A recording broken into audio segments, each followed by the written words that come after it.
नमस्कार. आजच्या व्हिडिओमध्ये मी तुम्हाला संकष्टी चतुर्थीच्या दिवशी चंद्रदर्शन करणे शक्य नसेल तर कोणते उपाय करावे हे सांगणार आहे.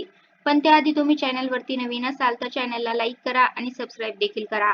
कमेंटमध्ये श्री स्वामी समर्थ किंवा गणपती बाप्पा मोरया लिहायला विसरू नका. चतुर्थीला चंद्रदर्शनाचं खूप महत्त्व आहे. पण शास्त्रात सांगण्यात आले आहे की जर कोणत्याही कारणाने चंद्रदर्शनात काही अडचण येत असेल तर काही उपाय करून चंद्र न पाहताच व्रत पूर्ण करता येतं. तर ते उपाय काय आहे ते जाणून घेऊया. संकष्टी चतुर्थी या दिवशी गणपतीची पूजा केली जाते.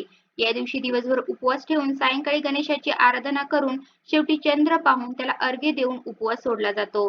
हे व्रत सोडण्यापूर्वी चंद्रदर्शन घेणे अत्यंत महत्त्वाचे असले तरी धुके आणि ढगांमुळे चंद्र दिसत नसल्याने उपवास सोडण्यात अडचणी येऊ शकतात.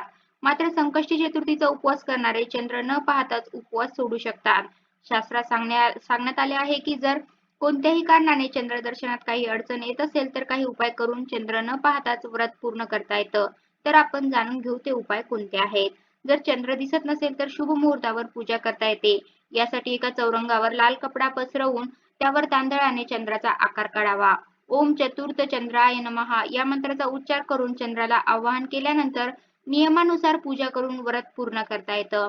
जर चंद्र दिसत नसेल तर भगवान शंकराच्या मस्तकावर बसलेला चंद्र पाहू शकता. नंतर चंद्राची पूजा करून क्षमा मागावी.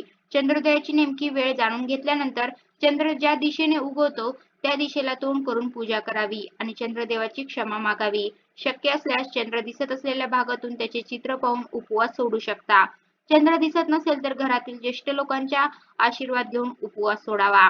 जर चंद्र दिसत नसेल तर ताटात भात घ्या आणि त्याला चंद्राचा आकार द्या.